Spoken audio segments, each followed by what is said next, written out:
Hello everyone, welcome to another video, and in this video I'm going to share the 10 money lessons that I've learned in the past 10 years.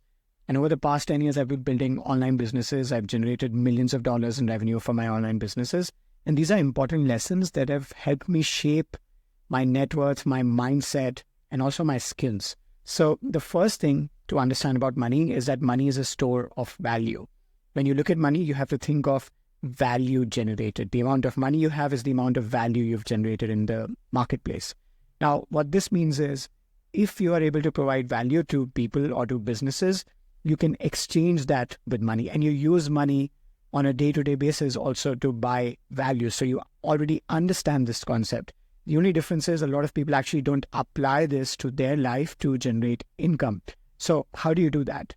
If money is an exchange of value, you basically need to think how you can provide more value to the marketplace, because in the world that we live in the society that we live in, no one cares about you individually, but what they care about is the value that you stand for. So if you're able to provide a certain amount of value, you will make money in exchange for that value, right? So the best way to do that is to develop skill. This is a beautiful quote by Albert Einstein. Try not to become a man of success, but rather try to become a man of value. There's something similar that, you should chase excellence, but not success. For me, value is excellence. So value is the most important commodity. When I'm working with clients, I'm looking at how can I provide 5x or 10x value. I know that if I can make $1 million of revenue for a client, I would probably make $50,000 to $100,000. And if I can do that for 4 to 5 clients a year, I'm able to make a lot more money with the same amount of time that I invest in, because the value that I provide is more. So for example, if I work with a very small business, the upside of the value that I can provide is going to be lower. But if I work with a more scalable business, the upside of the value that I can provide will be much higher. And those are important concepts to think about on your journey. Of course, you can start off by providing a little bit of value and make a little bit of money. Then you can provide more value to the same businesses and make a little bit more money from those businesses or from those people. And eventually you can provide the value to a very large business and make a lot more money. So that's something that scales really well. So how to think about this, right? The best way that you could do this is by developing skills, which is the second money lesson, is that the best investment in your 20s is actually to learn valuable skills. The word valuable skills is really important, because then you can convert those skills into money, because a lot of people might spend their time in their 20s thinking that they are learning skills, but those skills may not be valuable enough for the marketplace. So it's also important to understand what's going to be the most valuable skills in the next 10 to 20 years. And, it could be marketing, it could be AI, it could be data, it could be tech. So you would have much better chances of making it to whatever income levels that you want to if you invest in learning those valuable skills. So for example, there is statistics to show that if you're learning tech related skills, you'll make much more money than someone who's learning non-tech related skills today, right? So technology is basically eating up the entire world. So what are those valuable skills? Now, I'm not saying that you cannot learn anything non-tech, but whatever skills you learn, you have to think about what is the ratio of value that you can provide to businesses or to people. So that would be the best investment in your 20s. The best investment you can make is in yourself. The more you learn, the more you will earn. So just think of your earning to be directly proportional with your learning. And I'm not saying that you should stop learning after your 20s. I'm always learning. I'm taking a few courses right now to improve my skills. But that's the main goal of your 20s, is to learn enough so that you have a fundamental base to actually compound on top of your learnings, right? Now, as soon as you save enough money in your initial years in your 20s, try to set up a business. And this is important because businesses will save taxes. But as an individual, you'll also be wasting a lot of that money in taxes. The reason why I call it wasting is because where I come from, the taxes are not used that effectively. I don't see my country doing a very good job with the taxes.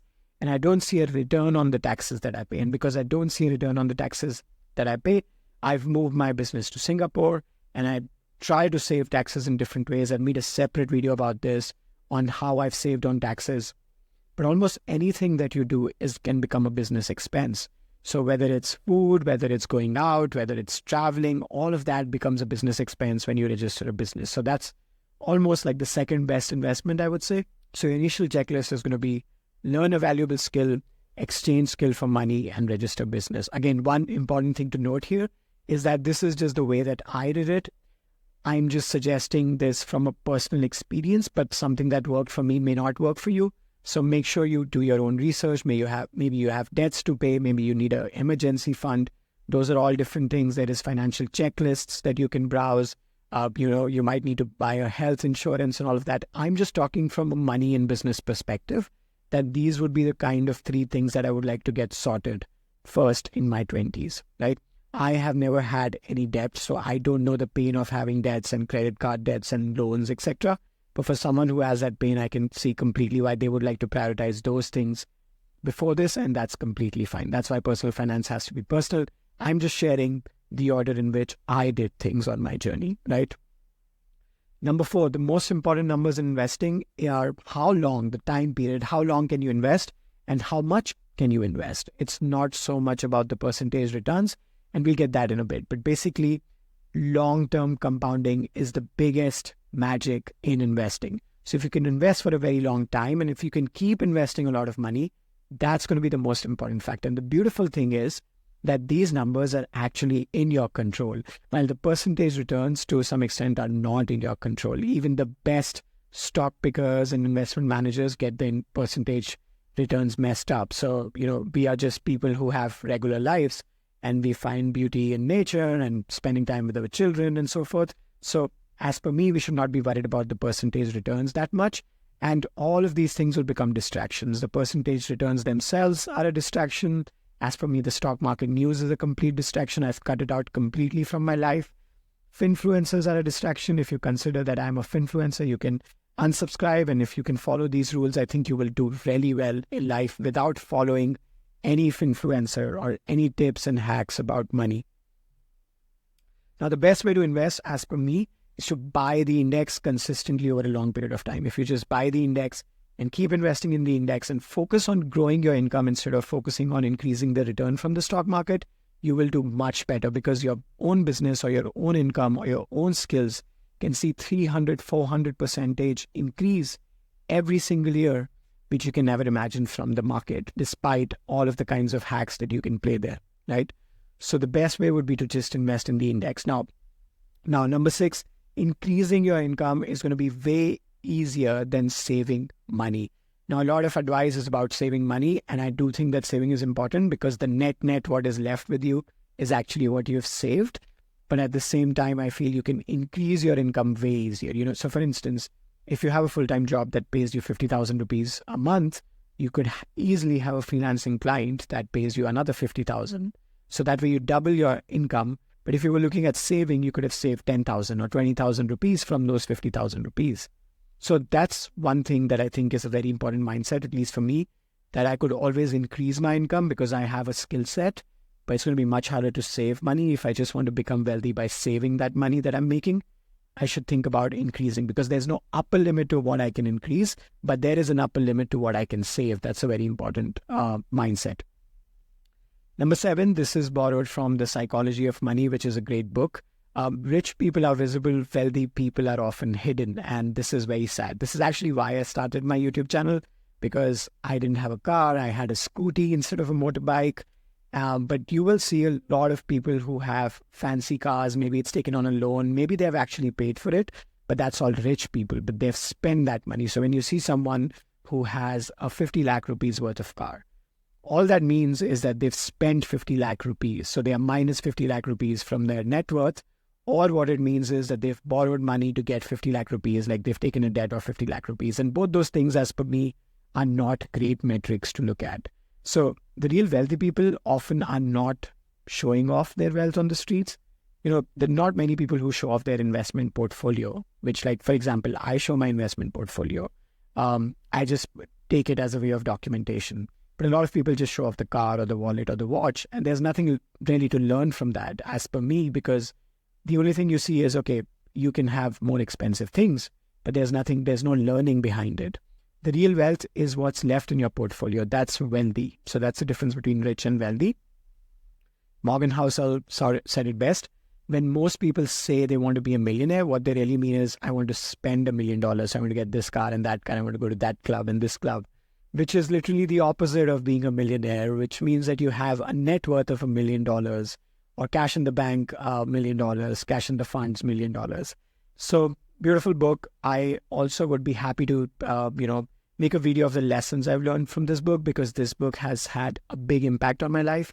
So if you want to see that video, let me know in the comments. I'll make a separate video about Morgan Housel's book, The Psychology of Money, and what I've learned from it. So wealth is the riches you don't see, and what you don't see is hard to comprehend. I love how Miyamoto Musashi said this: perceive that which cannot be seen with the eye. And I also try to do this not just with money, but also with marketing, with business and life. You really have to go deep thinking about things and try to perceive things that regular people cannot see, because they are only looking with their eyes, but you have to look with your mind and soul. And maybe we are going a little deeper here, but it's really true. When you look at businesses, you can understand businesses, you can understand people, because people say something, you see something, but inside there's something else, right? So that skill, I think this is a skill which can be developed just by making a lot of hits and misses. You try to understand people, you go wrong, then you say, okay, I should take this sign for understanding this. You keep experimenting and you keep improving at the skill, right? Lesson number 8, the best way to improve your chances of becoming wealthy is to live simply and know when you have enough. Now, there's going to be a lot of people who never know what the definition of enough is for them. So you need to figure this out for yourself. I cannot tell you what is enough. It really depends on your lifestyle. I live a very simple lifestyle, so I literally always think that I have enough. And beyond whatever I'm doing right now, to make more is a game, right? It's really a game that I'm playing. It's not something that I need to survive or I need to protect and provide. And, those responsibilities are met. I'm very lucky to be in this position. I know that a lot of people may not be in this position, so don't get me otherwise. But what's important to know is that if you define your enough, you will be much more happier, right? So some of the richest people in the world cannot be considered wealthy as per me, because they never have enough. They always want more. And even the richest people in the world will say, they will compare themselves. The second richest person will compare themselves to the first richest person and so forth. They will never have enough. So the comparison is like basically a dead loop, which gets you into never having enough. So I think comparison is like the biggest enemy of being wealthy. But I would consider people wealthy who have enough. Maybe they don't have a lot of money. Maybe they don't have a lot of riches, but they have enough. That's wealthy, right? So it is not the man who has too little, but the man who craves more that is poor. This is by Seneca. I love tapping into Stoic wisdom because those are timeless pieces of advice. Even the Vedas have the timeless pieces of advice. All of these ancient books, people used to think about things that don't change. And I think the modern people, a lot of them are thinking about things that will change, like the stock market going up and down, or some news coming in, or what will kill AI and what will kill humans and so forth. But I think what's important is what doesn't change, right? So the best tool, number 9, the best tool to grow your money is long-term compounding. It's like, it's also called a wonder of the world by Einstein. But again, let's look at this quote again from The Psychology of Money. 99% of Buffett's net, we are talking about Warren Buffett here, net worth was accumulated after he was 65 years old. And if he had stopped investing at 65, you would have never heard of him. This is the magic of time, right? So long-term compounding, and he himself recommends, Buffett himself recommends, that most people should just invest in the index. So if you're not chasing the returns, and if you're really wanting to make long-term income that compounds, then time is going to be your key resource. Number 10, I want to leave it at this, that true happiness doesn't come from money, it comes from freedom, right? And a lot of people say, you've got the money, so it's easy for you to say this. But precisely because I've got the money, I can say this, right? And this is important. You need to make enough money to realize that true happiness doesn't come from money. Because when you don't have it, you think that it's going to come from money. So you need to make enough first. But then at a certain point, you realize there's diminishing returns of making more money beyond this. I would rather use my time and have experiences with my family, spend time with children, because those are the real things that you will regret at the end of life not doing, right? You will almost never regret spending more time with your children. You might regret working too long, or, chasing too many fancy things, or just in looking at your bank balances as, this is the most important thing. You might regret all of those things, and there's like surveys to show all of this. But you will hardly ever regret the experience and the memories that you create. And those things also have compounding returns, right? So true happiness, as per me, comes from having the freedom to choose what you want to, where you want to, and how you want to spend your time. So this is time freedom, location freedom, and money freedom, all of that combined together. But freedom is the overarching theme that gets you happiness much more than money. So thank you so much for watching. These are the 10 money lessons I've realized and learned over the past 10 years. These have been extremely helpful for my journey, and I hope that they serve you as well. See you in the next one. Ciao.